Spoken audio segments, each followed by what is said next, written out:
G'day everyone, it's Luke Mead here, and today in this video I'm going to be going over how to add an announcement bar in Squarespace. This is my website, and here's an example of the announcement bar which sits at the top of your website. It's clickable, so it'll take you to a link. It's also exitable, so you can exit the website. That's probably not the right word. In this case, let me just show you so you can see that we can click it and it takes us through to a link, whatever we choose, and it just sits at the top nice and neatly.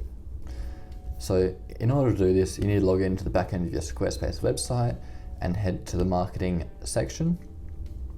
In here, we have two options on the left hand side, a promotional pop-up or announcement bar, very similar.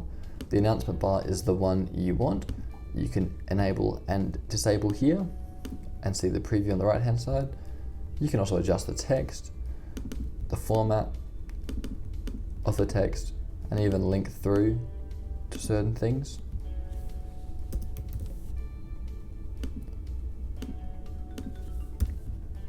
Like this. We hit save and we can see the changes made in the website right there.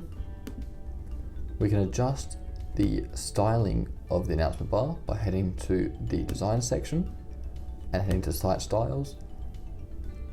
And if we hover over that and select the announcement bar, we can see we can adjust the background color.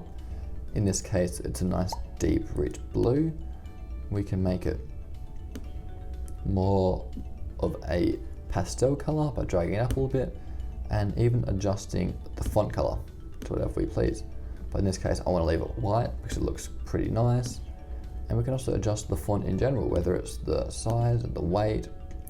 In this case, we probably do want to make it a bit thicker to make it stand out. And we hit save, and that is done.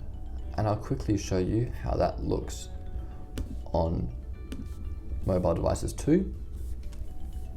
Here we go. If I select this, this is how it looks on an iPhone X. It looks nice and clear, as you see as we scroll down. We can see it disappears. We can also have a look how it looks on tablets. Looks really good on tablets too. Looks a bit more similar to what it does on a desktop, but you can see it still works the same. I hope this tutorial helped you guys with announcement bars on Squarespace. I look forward to seeing you guys again. Keep well. Ciao, ciao.